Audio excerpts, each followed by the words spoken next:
बिस्मिल्लाहिर्रहमानिर्रहीम। बेटे आज का जो हमारा टॉपिक है वो है इलेक्ट्रॉनिक कॉन्फ़िगरेशन। बेटा इलेक्ट्रॉनिक कॉन्फ़िगरेशंस को समझने से पहले हमें पता होना चाहिए कि शेल्स क्या होते हैं, ठीक है, और सब शेल्स क्या होते हैं, ठीक है। शेल्स क्या होते हैं और सब शेल्स क्या होते हैं। बेटा न्यूक्लियस के बाहर अब बेटा शेल्स का जो कंसेप्ट है वो सबसे पहले बोहर ने पेश किया, ठीक है। बोहर ने इसको ऑर्बिट्स का नाम दिया, इसे इन्हें ऑर्बिट्स भी कहते हैं, इनको शेल्स भी कहते हैं, इनको एनर्जी लेवल्स भी कहते हैं, इनको एनर्जी लेवल्स, क्योंकि हर ऑर्बिट की अपनी एक फिक्स एनर्जी होती है। इस वजह से इन्हें हम क्या कहते हैं, एनर्जी लेवल्स भी कहते हैं। तो बेटा ये सेंटर में न्यूक्लियस होता है, ठीक है, और न्यूक्लियस के बाहर सर्कुलर पाथ होते हैं। In these circular path electrons are revolving. Nucleus के बाहर जो है वो सर्कुलर पाथ होते हैं। इन सर्कुलर पाथ को हम क्या कहते हैं, शेल्स भी कहते हैं, एनर्जी लेवल्स भी कहते हैं और इनको ऑर्बिट्स भी कहते हैं, ठीक है। ये आपके पास पहला शेल है, ये दूसरा शेल है, ये तीसरा शेल है, चौथा, पांचवा एंड सो ऑन चलते जाते हैं, ठीक है। इसके लिए अच्छा, अब इस पहले शेल का नाम क्या है, K L M N O P, ये चलते जाते हैं। तो न्यूक्लियस के बाहर the circular paths around the nucleus in which electrons are revolving, in which electrons are moving are called shells, energy levels और ऑर्बिट्स कहते हैं। अच्छा, अब शेल्स के अंदर इलेक्ट्रॉन, जो पहला शेल है आपके पास के शेल, इसमें मैक्सिमम 2 इलेक्ट्रॉन्स आ सकते हैं। जो आपके पास एल शेल होता है इसमें मैक्सिमम 8 इलेक्ट्रॉन्स आ सकते हैं। जो आपके पास एम शेल होता है उसमें मैक्सिमम 18 इलेक्ट्रॉन आ सकते हैं। जो एन शेल होता है उसमें मैक्सिमम आपके पास 32 इलेक्ट्रॉन्स आ सकते हैं। तो हाउ कैन यू कैलकुलेट इस शेल अकोमोडेट दीज इलेक्ट्रॉन्स? हमें कैसे पता चलेगा कि किसी शेल में मैक्सिमम कितने इलेक्ट्रॉन्स आ सकते हैं? तो उसके लिए बेटा बोहर ने एक फार्मूला इंट्रोड्यूस किया विच इज कॉल्ड 2n²। इस फार्मूले को हम क्या कहते हैं, 2n²। इस फार्मूले की मदद से आप किसी भी शेल में मैक्सिमम इलेक्ट्रॉन जो अकोमोडेट हो सकते हैं वो कैलकुलेट कर सकते हैं with the help of this formula. अगर आपको पता चल जाए कि n की वैल्यू आपके पास 1 है, तो अब बेटा इस फार्मूले में, इस फार्मूले के अंदर आप n की वैल्यू करके 1, तो आपके पास क्या आ जाएगा, 2 आ जाएगा। तो अगर आप कैलकुलेट करें तो पहले शेल में कितने इलेक्ट्रॉन्स आ सकते हैं, 2 इलेक्ट्रॉन्स आ सकते हैं। अगर आप n की वैल्यू, अगर आप बेटे n की वैल्यू कितनी रखें, 2, तो आप देखेंगे यहाँ आ गया आपके पास 2 का स्केयर। तो 2 का स्केयर निकालेंगे 4, 4 2 से क्या हो जाएगा 8। तो आपके पास एल शेल में मैक्सिमम कितने इलेक्ट्रॉन्स आ सकते हैं, 8। अगर आपको पता लग जाए, ठीक है, कि n की वैल्यू 3 है, तो आप यहाँ n की वैल्यू 3 लिख दें। तो 3 का स्केयर क्या हो गया, 9, 9 2 ज़ा 18। तो इसका मतलब हुआ कि m शेल में मैक्सिमम कितने इलेक्ट्रॉन्स आ सकते हैं बेटा, 18 आ सकते हैं। अगर आपको पता लग जाए कि जो चौथा शेल है तो इसके लिए n की वैल्यू कितनी है, 4, आप इसमें 4 लिख दें। तो 4 का स्केयर कितना होगा मेरा बेटा, 16 होगा। तो कितना होगा, 32। तो 32 इलेक्ट्रॉन आ सकते हैं। इसका मतलब हुआ कि एल शेल में 2 इलेक्ट्रॉन्स, एल शेल में 8 इलेक्ट्रॉन्स, एम शेल में 18 इलेक्ट्रॉन्स, एन शेल में 30 इलेक्ट्रॉन्स एंड सो ऑन। अब इसके बाद अब बाकी शेल्स के अंदर भी इसी फार्मूले की वजह से maximum number of electrons which can be accommodated, ठीक है, कैन बी कैलकुलेटेड। आप इसको कर सकते हैं। तो बेटा शेल क्या है, वो सर्कुलर पाथ हैं जिनके अंदर इलेक्ट्रॉन्स रिवॉल्व हो रहे होते हैं, ठीक है, इलेक्ट्रॉन रिवॉल्व होते हैं। और हर शेल जो है उसमें इलेक्ट्रॉन्स की एक फिक्स तादाद आ सकती है।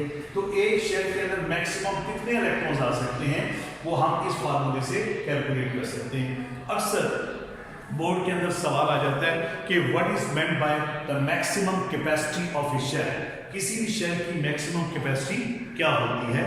तो आप कहेंगे जवाब उसका ये होगा, द मैक्सिमम कैपेसिटी, ठीक है, of a shell can be calculated by 2n² formula given this formula was given by Bohr, ठीक है। तो अगर आप इस फार्मूले के अंदर n का मतलब है नंबर ऑफ शेल, अब आप यहां देखें तो यहाँ n की वैल्यू कितनी है 1, यहाँ n की वैल्यू कितनी 2, यहाँ n की वैल्यू क्या 3, n की वैल्यू 4, n की वैल्यू 5। n का मतलब है number of shell, number of energy level. ठीक है, अगर आपको n की वैल्यू का पता लग जाए तो आप इस फार्मूले के अंदर n की वैल्यू को पुट करें तो आप उसके अंदर मैक्सिमम इलेक्ट्रॉन्स अकोमोडेट कर सकते हैं। अच्छा, अब सब शेल्स क्या होते हैं? हर शेल्स के अंदर क्या होते हैं बेटा? हर शेल्स के अंदर सब शेल्स पाए जाते हैं। A shell is divided into sub shell. तो बेटा सब शेल्स जो हैं वो 4 किस्म के according to your book 4 shells के सब शेल्स हैं। एक होता है S, एक होता है P, एक होता है D, एक होता है F। ठीक है, ये आपके पास है sub shells. There are 4 types of sub shells.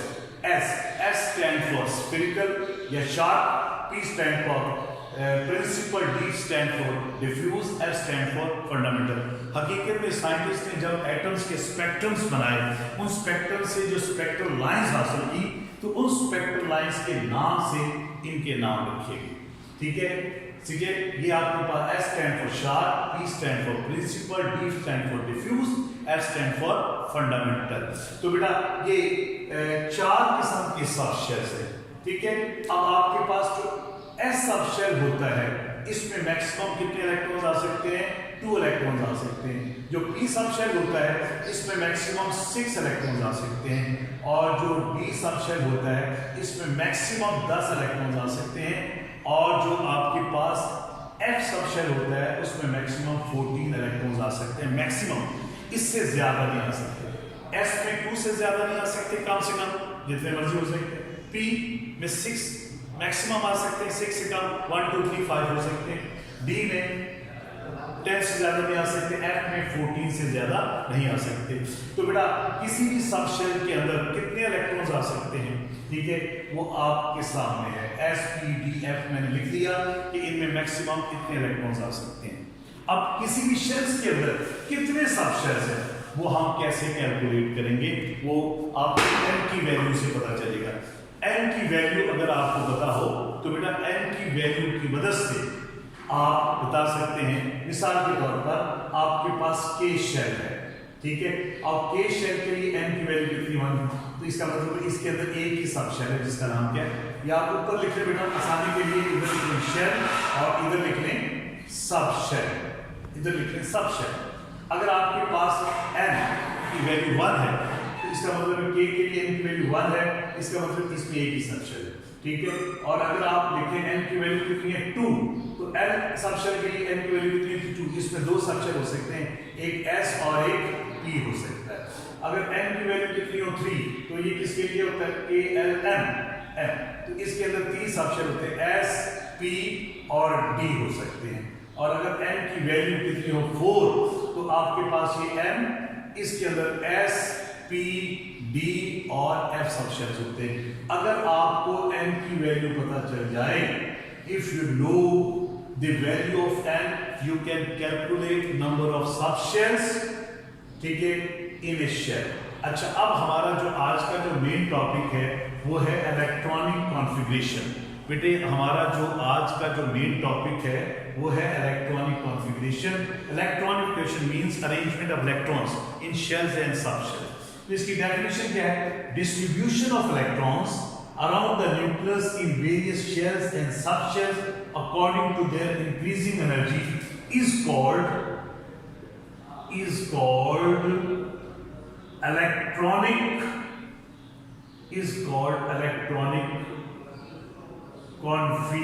configuration।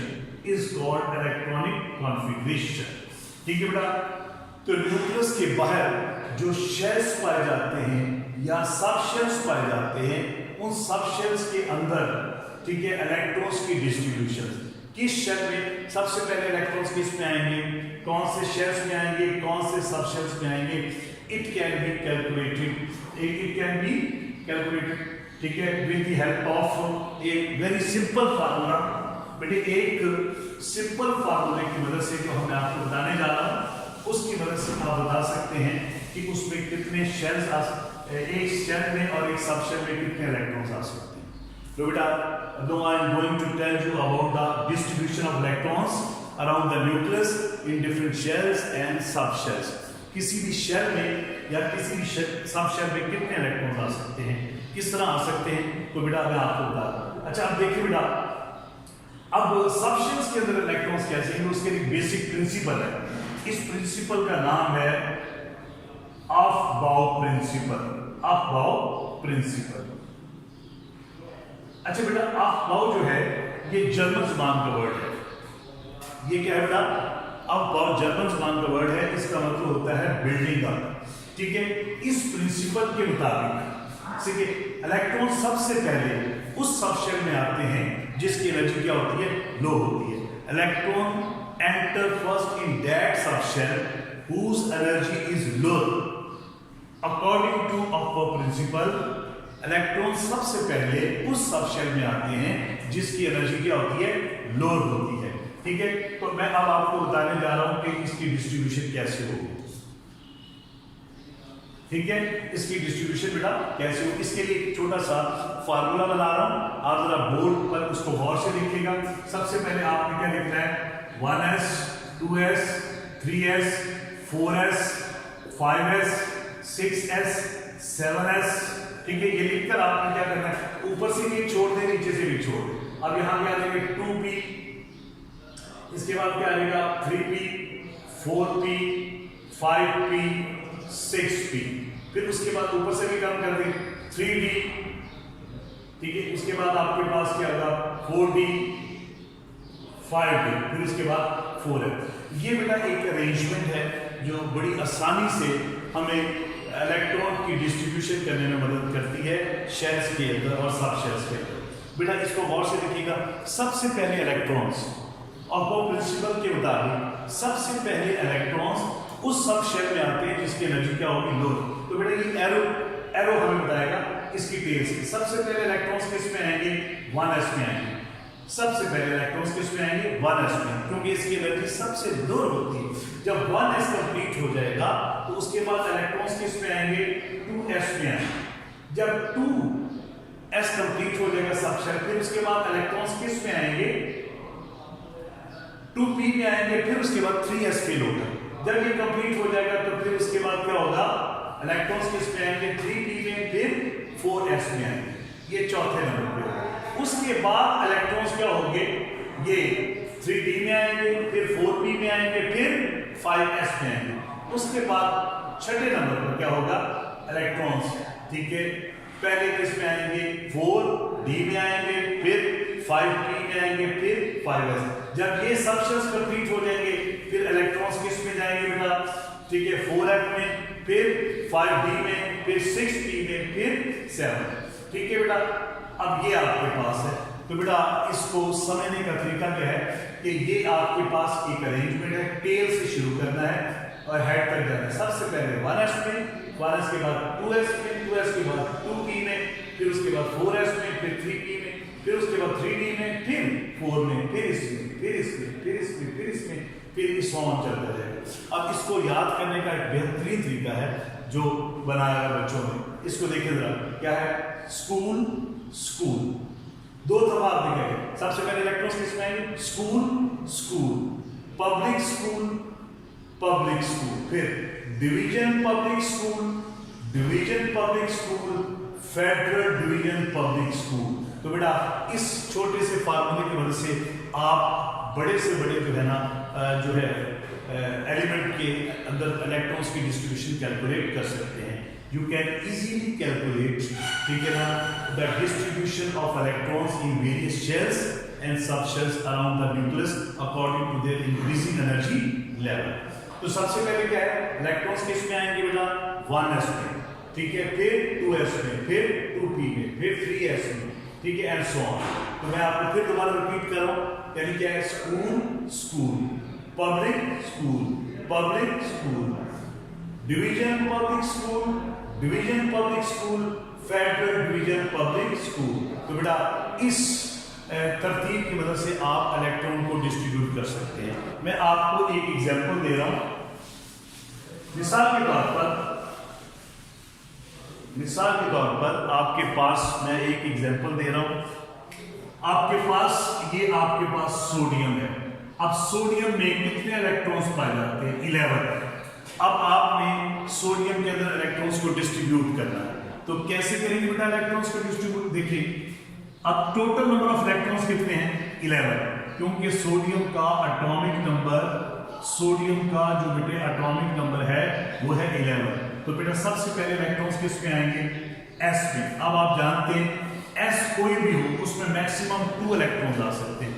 s में मैक्सिमम कितने इलेक्ट्रॉन्स आ सकते हैं? 2।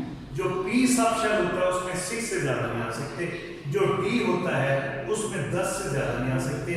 जो f होता है उसमें 14। ये आपने ज़हन में रखना है कि ये बताता है कि किसी भी सब शेल में मैक्सिमम कितने इलेक्ट्रॉन्स अकोमोडेट हो सकते हैं। s में 2, p में 6, d में 10, f में 14। तो मैं आपको एग्जांपल दे रहा था कि आपने सोडियम की इलेक्ट्रॉनिक कॉन्फ़िगरेशन लिखनी है बेटा। अब सोडियम का एटॉमिक नंबर कितना है? 11। इसका मतलब हुआ बेटा कि सोडियम के अंदर कितने इलेक्ट्रॉन्स पाए जाते हैं? है भाई 11 इलेक्ट्रॉन्स। अब देखिए सबसे पहले इलेक्ट्रॉन्स किस में आएंगे? 1s में। 1s आप लिख लेंगे। अब s में कितने इलेक्ट्रॉन्स आ सकते हैं बेटा? 2। तो आप इसमें क्या लिखेंगे? 2 इलेक्ट्रॉन्स। फिर उसके बाद क्या है आपके पास? क्या आ गया? 2s। अब s में कितने इलेक्ट्रॉन्स आ सकते हैं? 2। फिर उसके बाद बेटे देखिए आप ग्राफ, 2s के बाद इलेक्ट्रॉन्स किस में जाएंगे? 2p में। अब p में मैक्सिमम कितने इलेक्ट्रॉन्स आ सकते हैं? 6। ठीक है, अब आप कैलकुलेट करें 6, 2 और 2, टोटल इलेक्ट्रॉन्स कितने होंगे बेटे? 10 हो गए। 10 हो गए मेरे बेटा, लेकिन हमारे पास इलेक्ट्रॉन्स कितने हैं? 11। We have 11 electrons. अब आपके पास 11 इलेक्ट्रॉन्स है, ठीक है बेटा, 10 तो आ गए, बाकी बच गए 1 इलेक्ट्रॉन। अब देखिए 2p के बाद इलेक्ट्रॉन्स किस में आएंगे? 3s में। आपको पता है s में मैक्सिमम कितने आ सकते हैं? 2 आ सकते हैं। लेकिन बेटे हमारे पास s में माना s में मैक्सिमम कितने आ सकते हैं? 2 इलेक्ट्रॉन्स आ सकते हैं। लेकिन हमारे पास बचे कितने इलेक्ट्रॉन्स बेटा? कितने इलेक्ट्रॉन्स बचे? 1। तो लिहाजा आ तो 2 सकते हैं लेकिन ये 1 आ गया। तो this is the electronic configuration, this is the electronic arrangement of electrons in sodium atom.